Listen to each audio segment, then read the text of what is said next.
Over the past 2 days, we've had Pentagon brass weighing in on abortion, too, which is great. Oh. That's good. They're upset with Tommy Tuberville. Yeah. Holding up the military promotions. And here was John Kirby the other day. Doesn't want us paying for their travel to abortions. Yeah. Why is the new DOD policy on abortion critical to military readiness? Good I'm really question. glad you asked that question. No, I mean, I really am. 1 in 5 members of the U.S. military are women. 20%. So? And? We're an all-volunteer force. Nobody's forcing you to sign up and go. People volunteer to go. Mm-hmm. You raise your right hand and you say, I'm gonna do this. Right. For a few years or even for my life. And it might cost me my life to do it. And when you sign up and you make that contract, you have every right to expect that the organization, in this case the military, is going to take care of you, and they're going to take care of your family. Okay, wait. I have every right to assume that if I get pregnant with an unwanted pregnancy, I have every right to believe the taxpayers are going to pay for my abortion? He's getting there. Okay. He's getting there. In this case the military, is going to take care of you, and they're going to take care of your families. And they're going to make sure that they're going to kill your baby, dignity and respect, no matter who you are, who you love, or how you worship or don't. And our policies, whether they're diversity, inclusion, and equity, or whether they're about transgender individuals who qualify physically and mentally to serve, to be able to do it with dignity, or whether it's about female service members, 1 in 5, or female family members being able to count on the kinds of health care and reproductive care specifically that they need to serve. That is a foundational, sacred obligation of military leaders across the river. I have a son in the Navy. I think you all know that, and son-in-law too. They're both stationed down in Norfolk on destroyers. And they're proud to keep serving their country in the Navy. But the Navy told them where to go. You go where you're told. That's the way orders work. You go where you're assigned. You don't get to choose. What does this have what to do happens with if you abortion? get assigned to a state like Alabama, which has a pretty restrictive abortion law in place, and you're concerned about your reproductive care? What do? Do you have say the baby. no and get out? Well, some people Or may you decide to do that. don't And what does get that mean? That pregnant. means Right. we lose talent.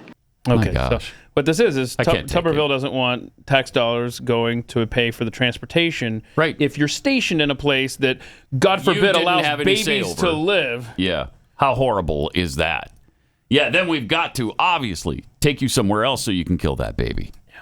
I see. Okay. That makes a lot of sense. That's what they're acting so upset about. Yes. Jeez, I can't stand it with these people.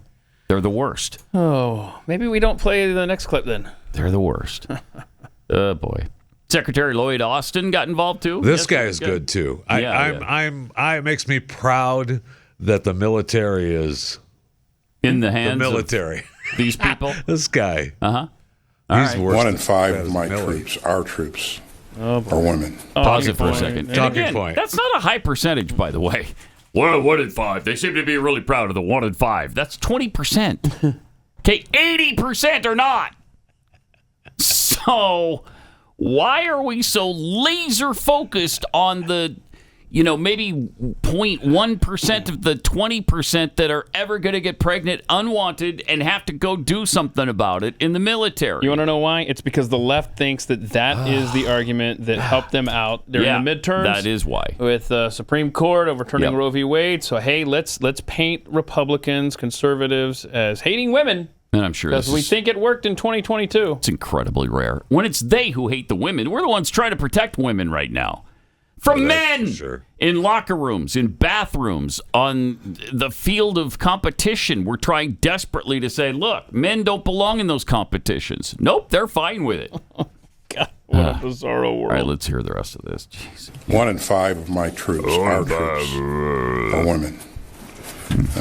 They don't get a chance to pick where they're Pick where they're assigned. assigned. It's We the just same heard talking this. point. Country, Yep. they're sacrificing each They and probably every have day. the same memo in front of them. Yep, They deserve, in my view, and in the view of our leadership, they deserve abortions. to have access to non-covered reproductive health care. On non-covered And that's what this reproductive policy does. health care. And That's not reproductive.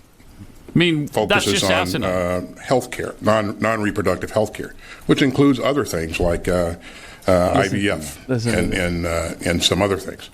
So those other it's important that our he didn't troops, get as far our down the women list as understand Kirby. that we care about them. That Trans care. we understand that they don't get a chance to choose where they're assigned. There's and that so this one. policy helps them maintain access to that health care. Okay. Jeez. America has fallen. It's amazing how, I mean, seriously, they worship at the altar of abortion. They love abortion above almost It all animates else. them. It does. This is the most important thing in their world, is that they can kill babies. If they can't kill babies, they don't know what to do with themselves. Well, Pat, I don't know if you know this, but 1 in 5 women serve in the military. Oh, is that right? Are wow. women. You're talking a full 20%? That's correct. Huh. Well, then we better give them the opportunity to have deserve. abortions. Thank you. They do deserve to have an abortion. Everybody deserves abortion, don't they? They have a right. They have a right. They have a right. Yeah, to have Reproductive non-reproductive care. Military. I like it when he got it. He got it right. I think the first time he said, I don't know, non-covered. Reproductive. Yeah. Well, then he realized, oh, wait. No, you're not reproducing if you're having an abortion. Then that's non-reproductive healthcare. All right. I can't take it. Mm-hmm. Did he just mention the women in the military? The National Guard recruitment video says that gender doesn't matter.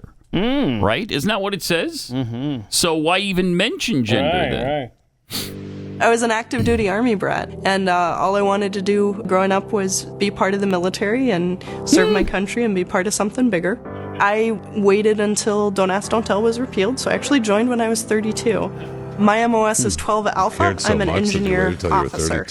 And that means both the construction type of engineering, building things and making bridges. It also means combat engineering, which is building obstacles, destroying obstacles, demolitions, all of that fun stuff. I know, that's awesome. When I became an officer, infantry and armor weren't open to females. And the combat side of engineering wasn't open until about 2016 or so. I was drawn to it just because I like the technical aspect and, again, like getting my hands dirty, and my teams have always been very welcoming. It's about what you know, it's about teamwork, it's about taking care of your soldiers. So really, as long as you show that you can build trust in your team and that you take care of your people, gender doesn't matter. Oh, well, gender doesn't matter. So why do we keep hearing there's 1 in 5? 1 in 5 are women. Yeah.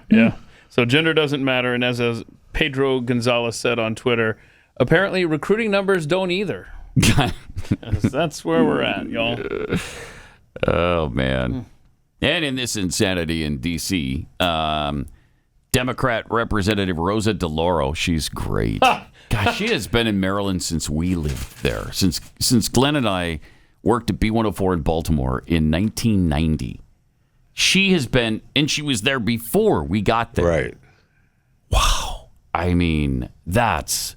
Get out. She sucked then. I can't imagine how bad she must be now. I mean, she's been there so long. You'd think that she's good. No. But no, you'd be wrong if you thought that. So, what this rant you're about to witness is because in the committee, the Republicans had put an amendment forward to like strip funding of weird LGBTQ stuff like that. Mm-hmm. And so that's what set her off here. So obviously it's going to be a righteous rant now that I've set it up like that. Sure. Mm-hmm. Is there no limit on how low you will go to break the faith and trust which this committee is supposed to operate, all to placate the whims of some who, I might add, in looking historically, do not ever vote for appropriations bills? You are negotiating with terrorists. Oh, I thought that phrase was verboten. I thought we weren't supposed to be using that in politics, right? Oh, right. But Democrats constantly use that. All the time. Well, they can use any phrase they want. They can I talk see. Nazis. They can talk Power in the D. Terrorists. They could, yes. That's all fine. Don't worry about it. Do you hate scrolling social media for the important news stories? Well, subscribe to our newsletter. Go to theblaze.com/newsletter.